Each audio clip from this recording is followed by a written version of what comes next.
Anda masih bersama kami, saudara, di Saling Silang. Kita membahas terkait dengan keputusan Mahkamah Konstitusi yang diputuskan pada pekan ini menolak adanya gugatan untuk perluasan makna di pasal di KUHP terkait dengan adanya permintaan untuk memasukkan unsur zina dan juga LGBT di KUHP yang ditolak oleh MK. Nah, saya sekarang ke Bu Riri. Bu Riri Hariroh ini adalah Komisioner Komnas Perempuan. Apa, Bu, sebenarnya kalau dari Komnas Perempuan mengambil sudut pandang dari kasus ini seperti apa? Ya, jadi begini Mbak, perlu saya tambahkan ya, jadi sebenarnya yang diminta oleh teman-teman pemohon ini kan itu gugatan di perluasan, yang pertama di pasal 282, yaitu perluasan makna zina ya, makna zina dari yang tadinya itu adanya di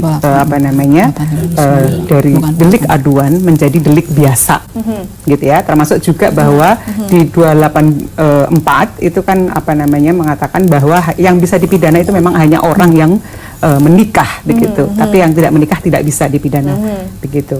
Nah, kami di Komnas Perempuan dalam posisi kami sangat memahami keresahan masyarakat terjadinya misalnya praktek-praktek perzinahan di luar nikah, tapi kita harus ketahui bahwa pasal ini itu adalah pasal yang sangat khusus.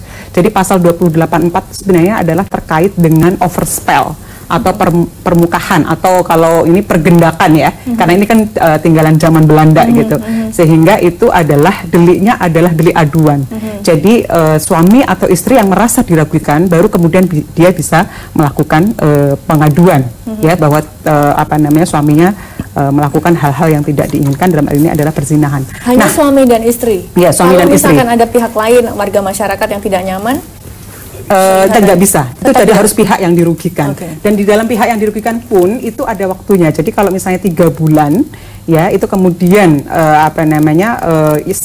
sang pengadu itu bisa mencabut kembali. Jadi misalnya ya, merasa misalnya, oh ternyata saya mengadukan suami saya tapi mungkin ada alasan yang lain, saya bisa mencabut kembali sebelum itu kemudian disidangkan, kan begitu. Ini saya memaparkan ininya dulu ya, konteks dari pasal 284 itu. Nah, kalau ini diperluas ya, makna dari zina yang tadinya terikat dalam perkawinan dan dalam konteks sebenarnya adalah pernikahan, maka sebenarnya kita melihat akan ada banyak korban dalam arti kriminalisasi terhadap perempuan korban. Sebagai contoh misalnya, kenapa Komnas Perempuan berposisi untuk menjadi pihak terkait dalam hal ini adalah karena kita melihat kalau ini disetujui oleh MK, maka misalnya teman-teman yang menikah siri atau teman-teman yang tidak punya akta pernikahan, karena satu dan lain hal Mbak ya, jadi tahun 2013 itu survei Bappenas dan juga dengan PEKA dan waktu itu dengan Lembaga Semeru, itu setiap tahun ada 2 juta pasangan yang tidak memiliki akta nikah karena mereka di Indonesia, karena mereka miskin, karena mereka tempatnya jauh gitu ya. Nah, sehingga orang-orang ini kalau ini dikabulkan, ini bisa berpotensi menjadi korban begitu. Terus yang kedua, saya kira yang penting adalah kita tahu ya, anak-anak zaman sekarang dengan teknologi informasi yang luar biasa ya, itu mungkin mereka terpapar dengan aktivitas seksual gitu. Nah, kalau ini juga disahkan, maka anak-anak itulah nanti yang akan menjadi korban, yang akan dipidanakan begitu. Padahal sebenarnya kalau kami melihat letak persoalannya adalah karena adanya kegagalan dunia pendidikan kita. Ini adalah kesalahan orang tua. Ini adalah kesalahan pendidikan yang tidak memberikan pengertian, misalnya hak-hak reproduksi, bagaimana kamu berkawan dan sebagainya. Itu. Justru bukankah itu yang sebenarnya ingin dibentengi Bu Ayu terkait dengan anak-anak ini? Mungkin Anda mengatakan Anda kan dalam posisi untuk membela anak-anak itu karena dalam salah pendidikan dan lain sebagainya, salah asuh begitu. Tapi kan sebenarnya Bu Ayu yang khawatir kan jangan-jangan itu nanti dalihnya akan membuat banyak orang bergaul bebas. Jadi begini Mbak, dilindungi. Hukum tidak semua persoalan sosial itu harus diselesaikan dengan pidana. Itu adalah juga yang disebut secara eksplisit di MK. Hukum itu hanya sebagai obat terakhir.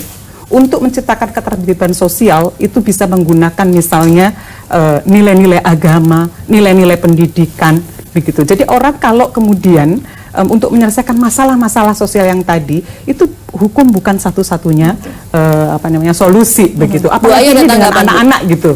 seperti itu. Nanti justru anak-anak kita nih Mbak, nanti yang akan memenuhi penjara, karena sebenarnya itu bukan kesalahan mereka, itu adalah kesalahan sistem kita, kesalahan orang tua, kesalahan pendidikan kita yang tidak memberikan pendidikan yang benar. Kira-kira Bu Ayu, ada tanggapan apa yang disampaikan dengan Bu Riri terkait dengan, jadi Bu Ayu, saya bisa paham, jadi Bu Ayu itu sebenarnya ada kekhawatiran terkait dengan apa yang gejala di masyarakat kita. Namun di satu sisi Bu Riri melihat di masyarakat kita itu rupanya juga banyak kasus lain yang tidak bisa disamaratakan kasusnya terkait dengan adanya banyak nikah siri, orang tidak punya biaya, begitu. Oke, silakan Bu Ayu.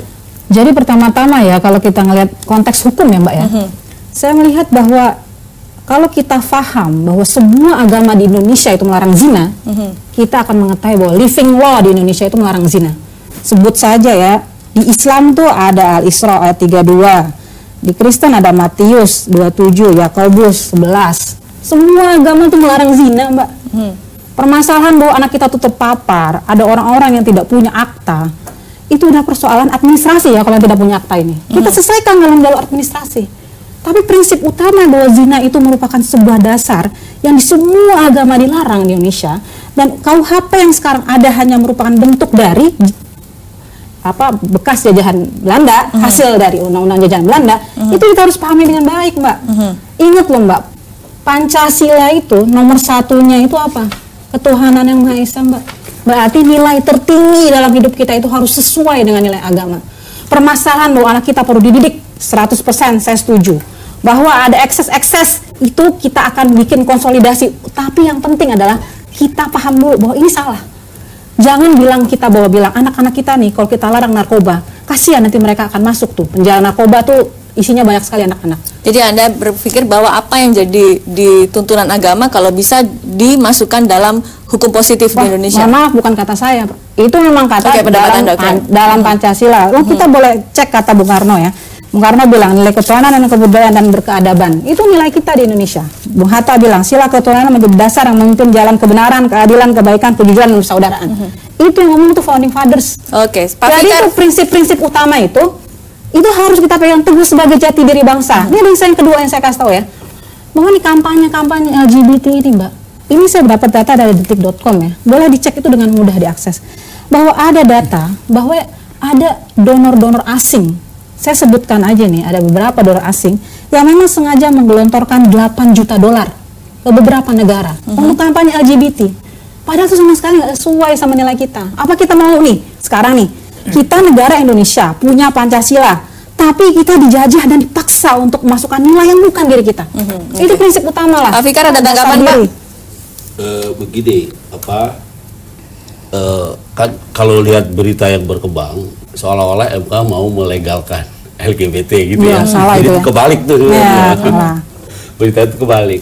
Nomor satu, MK itu kan fungsinya cuma menguji sebuah undang-undang apakah dia bertentangan atau tidak dengan konstitusi, terutama dengan HAM gitu ya. Itu satu.